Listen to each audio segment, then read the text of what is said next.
Familia, que el Señor os bendiga. Estoy muy contento de poder compartir con vosotros este devocional en este día. Estamos viviendo unos días donde estamos con ese deseo de realmente que el Señor pueda derramar de su Espíritu, así como en Pentecostés. Dice la palabra, nos habla acerca de Pentecostés y que fue uno de los momentos clave y vitales para la vida de la iglesia. En este día yo quiero compartirte acerca de uno de los textos que también me ha sido asignado, y es Joel capítulo 2 versículos 28 y 29, que dice así, es un texto muy conocido: y después de esto derramaré de mi espíritu sobre toda carne, y profetizarán vuestros hijos y vuestras hijas, y vuestros ancianos soñarán sueños, y vuestros jóvenes verán visiones. Dice, y también sobre los siervos y sobre las siervas derramaré mi espíritu en aquellos días. Este texto que el apóstol Pedro hace alusión cuando él está predicando acerca de Jesús a los judíos de aquella época, es un texto que Pedro rescata del Antiguo Testamento. Es un texto que nos habla de lo que ha de venir. Y entonces es muy interesante cómo él habla del derramamiento del Espíritu Santo. Recordará seguramente en Hechos 2 que nos habla de que los discípulos fueron bautizados y empezaron a hablar en otras lenguas. Nos habla de esa experiencia con el Espíritu Santo. Y en este tiempo, hermanos y hermanas, es muy importante que nosotros también seamos llenos del Espíritu Santo, que seamos impactados por el Espíritu Santo, que seamos bautizados con el Espíritu Santo, que seamos en definitiva marcados por su Espíritu. Pero quiero hacer una reflexión en esta mañana de algo muy curioso, y es lo siguiente. Cuando Pedro hace alusión a este texto de Joel, algo que yo veo es que no hay distinción en las generaciones. Se habla de los jóvenes, se habla de los niños, se habla de los ancianos, y se da por entendido también que los adultos también están presentes. Se habla de los siervos, se habla de los siervos que en aquellos tiempos eran los esclavos. No hay reservas, no hay clase, sino que todo, dice la palabra, todo el Espíritu Santo fue derramado sobre ellos.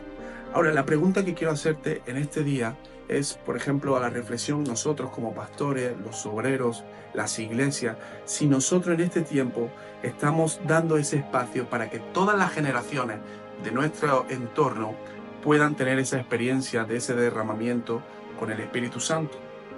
Fíjate que es curioso que Jesús, en un momento determinado, les dice a los discípulos en Mateo 19:14, dice, dejad que los niños se acerquen a mí y no se lo impidáis. Es un momento donde Jesús cambia la cosmovisión de lo que ocurría en aquel tiempo. En aquel tiempo recordarás que las mujeres y los niños no eran tenidos en cuenta muchas veces, y Jesús lo que hace es admitirlos, dejar que los niños vengan a mí. Y esta pregunta o esta cuestión es lo que yo quiero plantearte hoy. Nosotros tenemos presente a los niños en nuestra congregación para que sean llenos del Espíritu Santo, para que el Espíritu Santo se derrame sobre ellos. He escuchado alguna vez esta frase tan bonita que dice que los niños no son el futuro, sino que son el presente de la iglesia. Pero yo no sé si realmente los niños, a día de hoy, las iglesias, nosotros le estamos dando también ese espacio para que el Espíritu Santo pueda derramarse sobre ellos.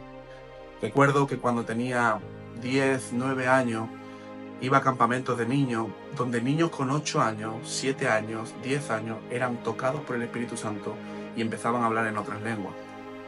Yo, te soy honesto, no recibí la lengua en ese tiempo, pero a mí eso marcó mi vida, porque vi cómo el Espíritu Santo, número uno, era real, pero también cómo el Espíritu Santo quería derramarse sobre los niños, sobre cada generación. Por eso es importante, y recuerda esto, que cada generación debe ser llena del Espíritu Santo, y para ello necesitamos generar espacios donde los niños, los jóvenes, los adultos y los ancianos puedan ser marcados por el toque del Espíritu Santo.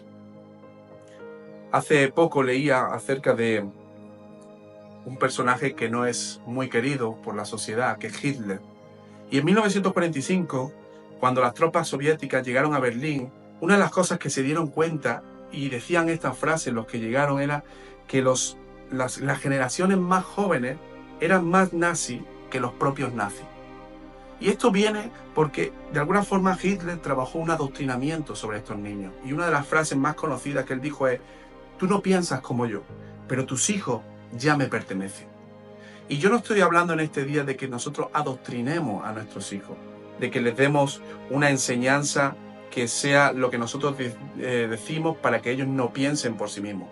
Lo que yo estoy hablando es de educación, que podamos generar espacios, podamos aportar esos conocimientos, podamos aportar esas experiencias para que los niños puedan tener un corazón entregado totalmente al Señor desde pequeño.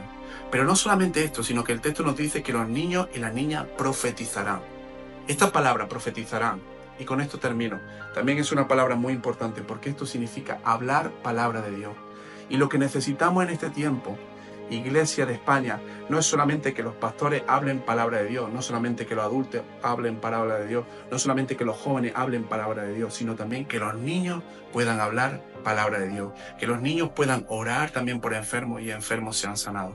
Pero la pregunta en esta mañana es, y por lo que quiero que oremos es, ¿realmente estamos dando un espacio para que el Espíritu Santo sea derramado en la vida de nuestros niños, en nuestro hogar, en nuestra iglesia? ¿Estamos dando ese espacio para que ellos puedan conocer al Espíritu Santo? Quiero animarte a que puedas orar por esto en estos días. Puedas tomar a tus hijos, puedas tomar a los niños de tu iglesia y buscar realmente que ellos sean llenos del Espíritu Santo. Que el Señor te bendiga.